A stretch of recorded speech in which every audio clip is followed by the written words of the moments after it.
को जय मसीह की। प्रभु आप सभी को बहुत आशीष दे। आज जो वचन आपके सामने शेयर किए जाएंगे, इन वचनों से हमें अपने आप को जांचना है, परखना है। अगर हम प्रभु की सेवा करना चाहते हैं तो क्या ये गुण हमारे अंदर हैं? क्योंकि जो गुण परमेश्वर के एक सेवक के अंदर, एक अभिषिक्त के अंदर, एक बिशप के अंदर और परमेश्वर के किसी भी प्रकार के सेवक के अंदर होने चाहिए, क्या ये गुण हमारे अंदर है या नहीं है? हमें किसी से अपने आप को कंपेयर नहीं करना है, वरन अपने आप को परमेश्वर के वचन से जांचना है और परखना है। जहाँ हम गलत हैं वहाँ हमें करेक्ट होना है। तो हम वचन पढ़ेंगे। लिखा है पहला तीमुथियुस 3 अध्याय उसकी पहली आयत में लिखा है, यह बात सत्य है कि जो अध्यक्ष मतलब बिशप, जो बिशप होना चाहता है वह हमेशा भले काम की इच्छा करता है। हमेशा भले काम की इच्छा करने का मतलब ना तो कोई फालतू की विरोध वाली बातें, ना ही किसी के अंदर बुराइयां खोजना, ना ही किसी के अंदर कोई कमी निकालना, वरन परमेश्वर के वचन के अनुसार समझना और समझाना, अच्छी शिक्षा देना, चाहे परिस्थिति कैसी भी हो। हमेशा भले काम की इच्छा रखना, किसी से बदला लेने की भावना नहीं, किसी को गलत सिखाने की भावना नहीं, किसी से गलत तरीके से मुठभेड़ करने की भावना नहीं। हमेशा मोस्टली ज़्यादातर के हमेशा ये हमारी ज़िंदगी का एक भाग होना चाहिए कि हाँ, हमेशा हमें भले काम की इच्छा करनी चाहिए। किसी ने हमारे साथ कितना भी विरोधी, कितना भी बुरा किया था, हमें यीशु को देखकर ये बातें सीखनी है, क्योंकि यीशु ने भी यही किया है कि भले कामों की इच्छा करी है और करके भी दिखाया है। और आगे लिखा है, यह आवश्यक है कि अध्यक्ष निर्दोष और एक ही पत्नी का पति हो। अवश्य मतलब हम परमेश्वर के जो सेवक हैं, जो अपने आप को परमेश्वर का सेवक मानता है, चाहे कोई लड़का है चाहे कोई लड़की है, ध्यान से समझना कि अगर हम परमेश्वर के सेवक हैं ना, तो हमें हर काम में अपने आप को बिल्कुल निर्दोष पाए जाना है। कि अगर हम कुछ भी काम कर रहे हैं तो हमारे कामों में कोई दोष ना हो। जैसे अगर मैं किसी को सुसमाचार सुना रहा हूँ, मैं किसी ना किसी गलत भावना से सुनाने की कोशिश कर रहा हूँ। जैसे कोई लड़की है, उदाहरण के तौर पर मैं एक लड़का हूँ और मैं किसी लड़की को सुसमाचार सुना रहा हूँ, तो मैं सोच रहा हूँ कि ये लड़की मेरे अंडर में आ जाए और मैं इसके साथ गलत संगति करूँ, तो इस तरीके से व्यभिचार का दोष मेरे अंदर ना हो। उदाहरण के तौर पर ये कई प्रकार के दोष हो सकते हैं, तो इन दोषों से बच के रहना है। क्योंकि जो परमेश्वर की अध्यक्ष होना चाहता है, लिखा है कि अध्यक्ष निर्दोष और एक ही पत्नी का पति हो। पहली बात तो यह है, हमें अपने आप को जांचना है और परखना है कि हम कहीं दूसरी जगह मुंह तो नहीं मार रहे हैं, या हम शादीशुदा नहीं हैं फिर भी हमारे विचार तो गड़बड़ा नहीं रहे हैं, हमारे विचारों में तो शैतान ने अटैक नहीं कर रखा है, हमारे विचार तो कहीं व्यभिचार की तरफ नहीं जा रहे हैं। और दूसरी बात यह है कि हमें हर बात में निर्दोष रहना है, शब्दों के द्वारा, हमें बातें बोलने के द्वारा और दूसरों की सहने के द्वारा, दूसरों को समझाने के द्वारा, हर बात में हमें निर्दोष रहना है। क्योंकि साफ लिखा है अध्यक्ष को निर्दोष होना चाहिए, ताकि कोई ये दोष ना लगाने पाए कि हाँ भाई ये झूठा है, ये पैसे लूटता है, ये खाता है, ये परमेश्वर का दास व्यभिचारी है, ये परमेश्वर की दासी गलत काम करती है, ये परमेश्वर का दास गलत काम करता है। इस प्रकार के कोई भी दोष पाए ना जाए परमेश्वर के अभिषिक्तों में। मतलब जो हम लोग परमेश्वर की सेवा करते हैं, तो हमें इन बातों से अपने आप को जांचना है कि हमारे अंदर ऐसी बुराइयां ना होने पाए, हम बिल्कुल निर्दोष हों। और आगे लिखा है एक ही पत्नी का पति हो। यहाँ पर पति पत्नी के दोनों के विषय में है कि दोनों का सिर्फ एक ही रिलेशन हो। अगर पत्नी है तो सिर्फ एक ही पति हो, अगर पति है तो सिर्फ उसकी एक ही पत्नी हो, तो इससे ज़्यादा ना हो। और इसके बाद लिखा है संयमी मतलब जो अपने शरीर प्राण आत्मा पर पूरा कब्जा करता हो। संयम मतलब पूरे अपने शरीर पर उसका नियंत्रण हो, पांचों इंद्रियों पर नियंत्रण हो, खाने पीने पर, उठने बैठने पर, चलने फिरने पर, मतलब किसी प्रकार को लेकर ना तो कोई शरीर में कोई आलस पाया जाए, और अपनी आत्मा से देह की क्रिया को मारता हो, मतलब पूरे शरीर को पूरी रूप से अपने वश में कर रखा हो, उसे कहते हैं संयमी। सुशील हो, सभ्य हो और अतिथि सत्कार करने वाला। अतिथि सत्कार करने का मतलब आप जानते ही होंगे, जिसमें कि किसी का अगर कोई आ रहा है घर पर, रिलेटिव या रिलेशन या कोई मेहमान आ रहा है, तो उसका सत्कार करना, उसका इज्जत मान सम्मान करना। क्योंकि अतिथि सत्कार करने के द्वारा ना परमेश्वर के बहुत बड़े बड़े अभिषिक्तों ने परमेश्वर के दूतों का अनजाने में आदर कर दिया। आपको मालूम होगा, जब अब्राहम के पास दूत चलकर आए थे, तो अब्राहम ने उनका अनजाने में अतिथि सत्कार कर दिया था, और बाद में पता चला कि वो दूत परमेश्वर यहोवा की ओर से भेजे हुए थे, और परमेश्वर ने उन्हीं दूत के द्वारा अब्राहम को आशीष दिलाई। और परमेश्वर का धन्यवाद हो इस बात में कि अगर हम अतिथि सत्कार करने वाले हैं ना, तो अगर अतिथि सत्कार में अगर कोई भी हमारी परीक्षा हुई, उदाहरण के तौर पर अगर कभी भी परमेश्वर स्वयं खुद आ गया हमारा टेस्ट करने के लिए, किसी भिखारी के रूप में, किसी भी प्रकार से, या किसी भी व्यक्ति के रूप में, या कोई भूखे के रूप में आ गया, या कुछ मांगने वाले के रूप में आ गया, तो हमें उसका अतिथि सत्कार करना है, उसको इज्जत मान सम्मान देना है, प्रेम से पेश आना है, उसको परमेश्वर के वचन का ज़रूर ज्ञान देना है, उसको प्रभु यीशु के बारे में ज़रूर बताना है। क्योंकि उस मनुष्य को जब तक परमेश्वर का वचन नहीं मिलेगा, तब तक वो छुटकारा, आशीष, बरकत और अनंत जीवन नहीं पा सकता। अगर हम दुनियावी तौर से अगर उसकी मदद सहायता करें, तो वो भी टेम्परेरी है। अगर हमने पैसे पकड़ा दिए, कहीं हम उसके पाप का, ठोकर का, व्यभिचार का, आंसू का कारण ना बन जाए। हमारे पैसों के द्वारा कहीं वो व्यभिचार, कहीं वो नशा पत्ता ना करने लग जाए। इसलिए इन चीज़ों से पहले हमें या तो हो सके तो खाना पीना दो, खाने पीने से बढ़िया है उनके लिए प्रार्थना करो या उनको परमेश्वर का वचन ज़रूर दो। सबसे पहले नंबर पर तो यही रखो कि परमेश्वर का वचन ऐसे लोगों को ज़रूर मिले ताकि उनका उद्धार हो, क्योंकि वचन से उनका उद्धार होगा, वचन से वो नरक से बचाए जाएंगे, वचन ही के द्वारा वो छुटकारा और आशीष और बरकत पाएंगे, बहुतेरी जाति को उद्धार देने वाले बनेंगे। ये वचन ही के द्वारा ही ऐसा होगा। इसीलिए तो हमें अतिथि सत्कार करना कभी नहीं भूलना है। और आगे लिखा है कि और सिखाने में निपुण हो, मतलब सिखाने में बिल्कुल परफेक्ट हो। अब परफेक्ट कैसे बनेंगे? एक अंधा दूसरे अंधे को मार्ग नहीं दिखा सकता। अब आप समझ सकते हो, पहले जब तक हम नहीं सीखेंगे दूसरे को कैसे सिखा पाएंगे। तो इसीलिए पहले हमें हर बात में निपुण होना है, और हर बात में मैं दोष लगाने वाला नहीं, बुराई करने वाला नहीं, बुराई खोजने वाला नहीं, और इन वचनों को लेकर या परमेश्वर की आज्ञाओं को लेकर, वचनों को लेकर वार्तालाप करने वाला नहीं, लड़ाई दंगे करने वाला नहीं, और मतलब इसमें उतार चढ़ाव करने वाला नहीं होना चाहिए।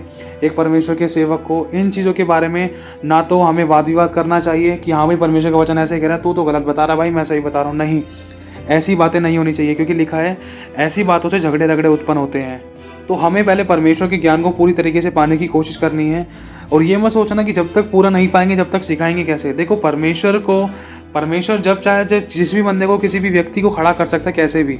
और यीशु मसीह के जो चेले थे उन्होंने कोई बाइबल स्टडी नहीं ली थी, उनको भी आत्मा ने ही सिखाया था। तो इसीलिए बस अपने आप को जितना हो सके उतना वचन से जोड़कर रखो, वचन को पढ़ो, आराधना करो, प्रार्थना करो, प्रभु की आत्मा की अगुवाई मांगो। और जब परमेश्वर का अभिषेक तुम पर आएगा तो तुम्हें किसी का प्रयोजन नहीं होगा कि कोई तुम्हें सिखाए, लेकिन घमंड भी नहीं करना है। स्वयं परमेश्वर का आत्मा तुम्हें सिखाएगा और वो चलाएगा, और अपने आप को जीरो बनाकर रखना है हमेशा। खुदावन, मैं तेरा आगे समर्पित होता हूँ प्रभु, मैं जीरो करता हूँ अपने आप को, मुझे कुछ नहीं आता। हमेशा मैं ऐसी ही दशा में प्रभु के सामने रखना है, क्योंकि देखो वो जीरो ही को हीरो बनाएगा। हीरो है वो तो जीरो बनेगा ही, जो जीरो है उसको तो हीरो बनना ही है। किसी के बाप में दम नहीं कोई रोक ले। तो इसीलिए अगर हमें सिखाने में निपुण होना है ना, मतलब परफेक्ट होना है, बिल्कुल परफेक्ट होना है कि हाँ भाई जो बात परमेश्वर के वचन से पूरी हो बिल्कुल सही है और सटीक है, और ये जरूर काम करेगी सुनने और सुनाने वाले के जीवन में। आश्चर्य कर्म होंगे, लोगों के मन बदलेंगे, गवाहियाँ बनेंगी, विश्वास बढ़ेगा और चमत्कार होंगे। तो इसीलिए इस निपुणता को, इस परफेक्शन को लाने के लिए ना, हमें अपने जीवन में परमेश्वर के वचनों को सुनते सुनते, पढ़ते पढ़ते, आज्ञा मानते मानते ही सिखाना है। ये नहीं कि हम जो बातें हम दूसरों को बोल रहे हैं वो बात हम खुद नहीं कर रहे हैं, क्योंकि इन बातों पर हमें खुद भी स्थिर रहना है। और आगे लिखा है पियक्कड़ या मारपीट करने वाले ना हो। हमें किसी बात का पियक्कड़ी या कोई मारपीट करने वाला नहीं होना है। और लिखा है कि पियक्कड़ या मारपीट करने वाला ना हो। अगर हम परमेश्वर के सेवक हैं तो इस बात से हम अपने आप को जांच सकते हैं, क्या हम पियक्कड़ हैं? पियक्कड़ कैसी हरकतें करता है कि उसको अपना होश नहीं रहता, दूसरों की जीवन में बुराइयां खोजता है और पुराने गड़े मुर्दे उखाड़ता है और उन्हीं बातों पर लड़ता है। अब अगर हम आप और मैं अगर शराब भी नहीं पी रहे हैं ना, अगर फिर भी हम ऐसी बातें कर रहे हैं जैसे एक नशेड़ी करता है, तो ये भी एक पियक्कड़ से कम नहीं है। और दूसरी बात, मारपीट करने वाला ना हो। क्या हम शब्दों से किसी का दिल तो नहीं दुखाते हैं? चाहे भले ही हम किसी के चांटा नहीं मार रहे हैं, चाहे भले ही हम किसी के लात घूंसे नहीं मार रहे हैं, क्या कहीं हमारे शब्दों से तो किसी की आंखों में आंसू नहीं आ रहे हैं? कहीं हमारे शब्दों से किसी के सीने में घाव तो नहीं हो रहे हैं? मारपीट करने वाला ना हो, ध्यान रखना। आप उदाहरण के तौर पर, जैसे मैं बिल्कुल ना तो दारू पी रहा हूँ और ना तो मैं किसी को चांटा वाटा मार रहा हूँ, वरन मैं बिल्कुल सीधा सेपरेट इंसान हूँ, लेकिन मैं अपने मन के अंदर एक दूसरे के प्रति विरोध रखे बैठा हूँ। और ऐसी जैसे पियक्कड़ गाली गलौज करता है, जैसे पियक्कड़ लड़ाई दंगा करता है, मैं वैसी पुरानी बातों को लेकर लड़ रहा हूँ, दूसरे के अंदर बुराइयां ढूंढ रहा हूँ, तो इससे कोई फायदा नहीं है। 100% मैं रॉन्ग हूँ। चाहे भले ही मैं सोच लूँ भाई मैं तो पीता नहीं हूँ, मैं इसमें तो यहाँ पर वचन लिखा है पियक्कड़ ना हो, देख भाई मैं नहीं पीता, और यहाँ लिखा है मारपीट करने वाला ना हो, भाई देख मैं मारपीट भी नहीं करता, लेकिन इसको आत्मिक तरीके से देखा जाए ना कि मैंने अपने ज़ुबान को कितना कब्जे में रखा है, कितना अपनी ज़ुबान को मैंने अपने वश में रखा है। ज़ुबान के द्वारा तो मैंने कितनों के दिल दुखा दिए, ज़ुबान के द्वारा तो मेरी ज़ुबान के द्वारा तो पता नहीं कितने रिश्ते टूट गए, कितने घर परिवार बिखर गए। क्या ये मारपीट नहीं है? ज़ुबान के द्वारा कितनों की जान ले ली, ज़ुबान के द्वारा परमेश्वर की आंखों में कितने आंसू लाए, ज़ुबान के मेरे गलत शब्दों के द्वारा मतलब दूसरों के दिल को कैसे मैंने आर पार छेद दिया। तो ये भी एक तरीके से मारपीट करने वाला हिसाब किताब है, ध्यान रखना। लिखा है वरन कोमल हो बात करने में, समझने और समझाने में। अगर कुछ समझ रहे या कुछ समझा रहे तो हर बात को लेकर हम कोमलता से काम करें। अगर किसी को समझाने की बात है, अपने आप को ज़्यादा घमंडी ना जानकर, वरन अपने आप को भी जीरो शून्य नम्र जानकर दूसरे को प्यार से समझाएं। हम ये ना सोचे कि मैं बुद्धिमान हूँ, अरे यार ये बंदा समझ नहीं रहा, इसको 10 बार मैंने बता दिया, ये यार इसको ना बुद्धि नहीं है, इसको ज्ञान और समझ नहीं है, इसको समझा कर थक गया, ये बंदा ऐसा का ऐसा ही है यार, इसमें बुद्धि नहीं है, इसको कुछ याद नहीं रहता है, इसको मत समझाओ बेकार है। नहीं, हमें ऐसे शब्दों का प्रयोग नहीं करना है, वरना हमें कोमलता से दूसरे को अपने समान जानकर, हम भी तो निकम्मे ही थे, हम भी तो मूर्ख ही थे, परमेश्वर ने जगत के मूर्खों को चुना है। हम मूर्ख थे, बुरे थे, गलत थे, हमारे अंदर हजारों कमियां थी, जब भी तो हमें यीशु ने चुना है। और जब सामने वाले से अगर हम ज़्यादा बेहतर बन गए तो हम क्या ज़्यादा घमंड दिखाने लग रहे हैं? नहीं, हमें अपने आप को ज़्यादा बड़ा और ज़्यादा मजबूत, ज़्यादा सामर्थ्य, ज़्यादा वचनों में ज़्यादा आत्मिक नहीं समझना है, वरन दीनता नम्रता के साथ, वो भी कोमलता से सामने वाले को अपने समान समझकर समझाना है। लिखा है वरन कोमल हो, हर बात में कोमल हो। अगर कोई लड़क झड़क कर रहा था, अगर कोई गाली गलौज कर रहा था, अगर कोई लड़ाई दंगा कर रहा था, तो हर बात को हमें कोमलता से समझना, सिखाना है, समझाना है, शिक्षा देनी है, सब बातों में कोमलता अपनानी है। क्योंकि परमेश्वर का एक ये गुण है, क्योंकि लोगों ने जब यीशु मसीह के ऊपर चढ़ाई करने की कोशिश करी तो यीशु उनके सामने बिल्कुल कोमलता से पेश आता था। और आगे लिखा है और ना झगड़ालू हो। परमेश्वर के सेवक को, हम लोग जो परमेश्वर की सेवा करते हैं, हमें कभी किसी बात को लेकर झगड़ालू नहीं होना चाहिए। ना तो हम मनुष्य से लड़े, ना परमेश्वर से लड़े। अगर हम कई बार ऐसा होता है कि यार तूने मेरे साथ ऐसा कर दिया ना, जा मैं नहीं आ रहा तेरी चर्च में, बात मनुष्य की होती है, हम परमेश्वर से लड़ जाते हैं, मैं नहीं आ रहा चर्च के अंदर। अरे भाई, परमेश्वर से तो थोड़ी ना लड़ाई है हमारी, जो हमने चर्च जाने के लिए मना कर रहे हैं, हम चर्च जाना छोड़ रहे हैं। तो छोटी छोटी बातों को लेकर झगड़ालू ना हो। अगर हमारे मन में किसी के प्रति कोई विरोध है या कोई डा है या नामाफी की बातें हैं तो झगड़े उत्पन्न होते हैं, क्योंकि फालतू की बातों से, वार्तालाप से झगड़े उत्पन्न होते हैं। और जहाँ पर बातें ज़्यादा होती है ना, वहाँ पर अपराध ज़्यादा होते हैं और उसी कारण झगड़े उत्पन्न होते हैं। अगर हम परमेश्वर के सच्चे सेवक हैं ना, तो हम अपने काम से मतलब रखेंगे। किस प्रकार से? जैसे अगर हम चर्च में गए तो आराधना करी, प्रार्थना करी, अपना फर्स्ट प्लेस परमेश्वर को दिया, इन बातों को लेकर हम परमेश्वर के साथ बिल्कुल जुड़े रहेंगे कि परमेश्वर का दिल ना दुखे, उसके वचन के विरुद्ध पाप ना हो। लेकिन अगर हम प्रभु के वचन को जानने के बाद भी, चाहे परमेश्वर की उपस्थिति हो, चाहे घर के बाहर हो, चाहे चर्च के बाहर हो, अगर हम परमेश्वर के नाम पर विश्वास करने के बाद भी अगर हम किसी की चुगलियाँ कर रहे हैं, किसी की बुराइयां कर रहे हैं, किसी का गलत बर्ताव कर रहे हैं, किसी की बुराई पर, किसी की कमजोरी पर, किसी की कमी पर, या किसी की अंदर की जीवन की किसी प्रकार की खामियों पर अगर हम हंस रहे हैं, तो ये बात बिल्कुल भी सही नहीं है। ये झगड़ालू वाली बातें हैं। अगर हम प्रभु पे विश्वास करते हैं, अगर हम सच्चे सेवक हैं, तो इन बातों से हम अपने आप को बचाए रखेंगे कि हमसे झगड़ा उत्पन्न ना हो, हमारे द्वारा किसी के बीच में झगड़ा ना हो, या हमसे किसी का झगड़ा ना हो, खासकर प्रभु से हमारा झगड़ा ना हो। ध्यान रखना, लिखा है और ना धन का लोभी। हमें पहली बात यह है कि किसी बात को लेकर हमें धन का लोभी नहीं होना है। इसको तो आप साफ समझते ही हो कि जब भी प्रभु की हम सेवा कर रहे हैं तो हमें सेवा करते हुए हमें ये इच्छा नहीं रखनी है कि कोई मुझे धन दे दे। अगर ऐसी इच्छा है तो ये चीज़ सही नहीं है, हमें इसको अपने अंदर से निकालना है। और आगे लिखा है अपने घर का अच्छा प्रबंध करता हो और अपने बाल बच्चों को सारी गंभीरता से अधीन रखता हो। जब कोई अपने ही घर का प्रबंध अच्छे से नहीं करना जानता होगा तो परमेश्वर की कलीसिया की सेवा कैसे करेगा? ये बहुत अच्छी बात बोली है वचन में, मैं एक बार फिर से बोल देता हूँ कि अपने घर का अच्छा प्रबंध करता हो और अपने बाल बच्चों को सारी गंभीरता से अधीन रखता हो। मतलब लिखा है, आपको पता होगा माता पिता के बारे में, लिखा है कि अपने बच्चों को उसी मार्ग की शिक्षा दे जिसमें वो बुढ़ापे तक बना रहे। अपने बच्चों को उसी मार्ग की शिक्षा दे जिसमें वो अंत तक बना रहे। और ये भी लिखा है कि अपने बच्चों को अगर वो गलती कर रहे हैं तो उनको डांट, समझा प्रेम से। और ये भी लिखा है कि तू छड़ी से मार, इससे वो ना मरेगा, लेकिन ऐसा करके तू उसके प्राणों को अधोलोक से बचा लेगी, उसके प्राणों को अपने अधोलोक से बचा लेगा और अपने बेटे को तू सिखा पाएगा, समझा पाएगा, शिक्षा दे पाएगा। तो इसी तरीके से अगर कोई सेवक, अगर कोई शादीशुदा है, अगर उसके बच्चे भी हैं, तो उसको बुराई के मार्ग पर जाने से अपने बच्चे को बचाना है। जहाँ पर मारने की बात है, जहाँ पर डांटने की बात है, पीटने की बात है, वहाँ पर डांटना पीटना ज़रूरी है, लेकिन जान से नहीं मारना है। क्रोध करना है लेकिन हत्या नहीं करनी है। मैं फिर से कहना चाहता हूँ, अपनी पत्नी से अपनी देह के समान प्रेम करना है। गंभीर रहने का मतलब, गंभीरता से अधीन रखने का मतलब ये नहीं है कि अपनी पत्नी को पैर की जूती बना लिया और सारा काम करवा रहे हैं, उसको बाल पकड़ के मार भी रहे हैं और नौकरानी बना दिया है उसको घर की, उसकी हालचाल नहीं पूछ रहे हैं, उसके साथ दो बैठकर रोटी नहीं खा रहे हैं और उससे उसकी ज़रूरतों को नहीं पूछ रहे हैं, उसकी पसंद और नापसंद नहीं पूछ रहे हैं। ऐसा कुछ नहीं करना है। अगर ऐसा है तो सच में हम परमेश्वर के वचन के बिल्कुल विरुद्ध हैं, हम सही नहीं चल रहे हैं, हमें अपने आप को करेक्ट करना है। लिखा है अपने घर का अच्छा प्रबंध करना है, ताकि किसी बंदे को, घर वालों को और बाहर वालों को बोलने का मौका ना मिले, कोई उंगली ना उठा पाए परमेश्वर के बच्चों पर और परमेश्वर के लोगों की गवाही खराब ना हो। और आगे लिखा है और अपने बाल बच्चों को सारी गंभीरता से अधीन रखता हो। किस बात में अधीन रखता हो? कि बच्चे गलत काम ना करें, प्रभु का नाम खराब ना हो, कोई बुराई ना करे, कोई व्यभिचार ना करे, कोई किसी के साथ गलत शारीरिक संबंध ना बनाए, कोई भी ऐसा काम ना करे जिससे खुदा का नाम खराब हो। मतलब गंभीरता से पूरा अधीन रखे। एक अच्छा पिता और एक अच्छी पत्नी, अगर कोई लड़का और लड़की, अगर कोई पति पत्नी आपस में सेवा करना चाहते हैं तो उनके अंदर ये गुण होने चाहिए। ये गुण हम सब के अंदर होने चाहिए। क्योंकि उदाहरण के तौर पर जैसे आपने किसी एक व्यक्ति को सुसमाचार सुनाया है तो वो आपकी भेड़ है, वो भी एक आत्मिक आपका बच्चा है, चाहे वो बुजुर्ग है चाहे कोई वो बच्चा है। भले ही आपने उनको सुसमाचार सुनाया लेकिन वो आपकी एक आत्मिक बच्चा बन गया है। आत्मिक लड़की बन गई है, आत्मिक लड़का बन गया है। और अगर आप एक पिता हो, आपके 2 बच्चे भी हैं, 2 बच्चे चाहे एक बेटा या एक बेटी वटेवर जो भी है, लेकिन अगर वो आपका खुद का खून है तो वो भी एक आपका बेटा है। लेकिन आपको दोनों ही को बुराई के मार्ग से बचाने के लिए परमेश्वर के वचन को लेकर गंभीरता से उनको सिखाना है, समझाना है और अधीन रखने की कोशिश करना है। लेकिन अपने पैर की जूती नहीं बनाना है, क्योंकि हमारा कोई अधिकार नहीं है कलीसिया पर। कलीसिया प्रभु यीशु की है, यीशु का कलीसिया पर अधिकार है।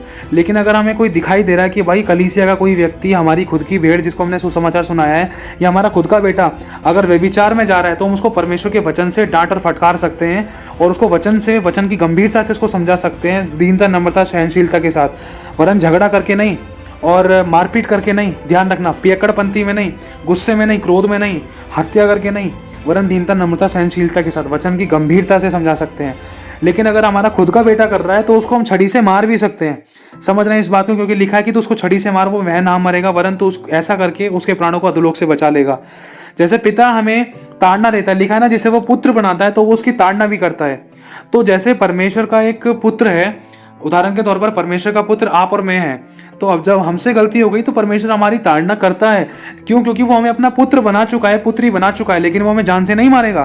ध्यान से समझना, हमें क्रोध तो करना है लेकिन पाप नहीं करना है। हमारा क्रोध सही बातों के लिए सही होना चाहिए, गलत बातों के लिए बिल्कुल क्रोध नहीं होना चाहिए। तो इससे हमें अपने आप को करेक्ट करना है, जहाँ भी हम गलत हैं वहाँ हमें सीखना है, क्योंकि हमें परमेश्वर के सेवक बनने के लिए ये गुण हमारे अंदर होने चाहिए, ताकि हमारे जीवन से, हमारे स्वभाव से, हमारे बाप से, हमारे बातों से, हमारे शब्दों से, हमारे कामों से, हमारे विचारों से, हमारे बिहेव से कोई भी व्यक्ति ठोकर ना खाए और ना ही कोई आत्मा नाश हो, क्योंकि ये बातें होना ज़रूरी है। अगर हम अपने घर का ही अच्छा प्रबंध नहीं कर रहे, घर में ही बच्चे लड़ रहे हैं, माँ बाप के सर पे चढ़ रहे हैं, तो हम कलीसिया का प्रबंध कैसे कर पाएंगे? जब हम बच्चों को ही अच्छे से समझा नहीं पा रहे, संभाल नहीं पा रहे हैं, तो फिर हम अपनी कलीसिया के लोगों को कैसे संभाल पाएंगे, कैसे समझा पाएंगे, कैसे उनको शिक्षा दे पाएंगे, जब अपने बच्चों को नहीं दे रहे हैं। उदाहरण के तौर पर मैं कलीसिया खोलकर बैठा हूँ, तो मैंने अपने बच्चों को नहीं सिखा रहा, मेरे बच्चे व्यभिचार कर रहे थे। और दूसरी बात, जब मैं कलीसिया में जा रहा हूँ तो कलीसिया वाले लोगों को कह रहा हूँ, भाई तुम व्यभिचार ना करना, नहीं तो ये होगा वो होगा। अब जब कलीसिया देखेगी भाई पास्टर के बच्चे तो खुद व्यभिचार कर रहे हैं, हमें क्या सिखाएगा, तो ठोकर खाने वाली बात है। और लिखा है हाय उस पर जिसके कारण ठोकर लगती है। इससे कलीसिया ठोकर खाने के चांसेस हैं। और दूसरी बात, परमेश्वर का नाम खराब होने वाली बात है। अगर खुदा का नाम खराब हो रहा है तो क्या खुदा छोड़ेगा? अब खुदा ने इतनी बड़ी सेवा दी है तो उसने ऐसे नहीं दी कि उसका नाम खराब हो। तो हमें इस बात का ध्यान रखना है, कोई भी ऐसा कदम नहीं उठाना है, ना ही हमसे कोई ऐसी गलती हो। आगे लिखा है, फिर यह कि नया चेला ना हो, ऐसा ना हो कि अभिमान करके शैतान का सा दंड पाए और बाहर वालों में भी उसका सुनाम हो। ऐसा ना हो कि निंदित होकर शैतान के फंदे में फंस जाए। तो यहाँ पर यह बता रखा है कि हमें उतावली से नहीं दौड़ना है। जैसे आज हम चर्च में आए और हमने कल प्रचार करना शुरू कर दिया। आज हम चर्च में आए, हमें 1 साल भी पूरा नहीं हुआ है, हमने प्रचार करना शुरू कर दिया और कभी कहाँ की भेड़ उठा रहे हैं हम, कभी कहाँ की भेड़ उठा रहे हैं, वरन दूसरों अन्य जाति को भेड़ बनाकर नहीं ला रहे हैं, वरन हम दूसरों की भेड़ों को चुराने में लगे हुए हैं। हम मतलब अभिमान करने की कोशिश कर रहे हैं, या किसी ना किसी तरीके से अपने आप को ज़्यादा वचनों में, ज्ञान में, प्रकाशन में समझने की कोशिश कर रहे हैं, या हम दुष्ट आत्मा निकाल रहे हैं। तो इससे ज़्यादा हम है ना अपने आप को ज़्यादा मोटिवेट कर रहे हैं, अपने आप को ज़्यादा समझ रहे हैं कि हाँ भैया मैं सेवक बन चुका हूँ, मैं पास्टर बनने के योग्य हूँ। क्योंकि देख भाई, दुष्ट आत्मा भी निकाल लेता हूँ, प्रचार भी अच्छा कर लेता हूँ और चिन्ह चमत्कार भी होते हैं। पास्टर के अंदर यही तो गुण होने चाहिए। तो भाई देख, मैं ये सब काम कर लेता हूँ तो मुझे पास्टर बन जाना चाहिए।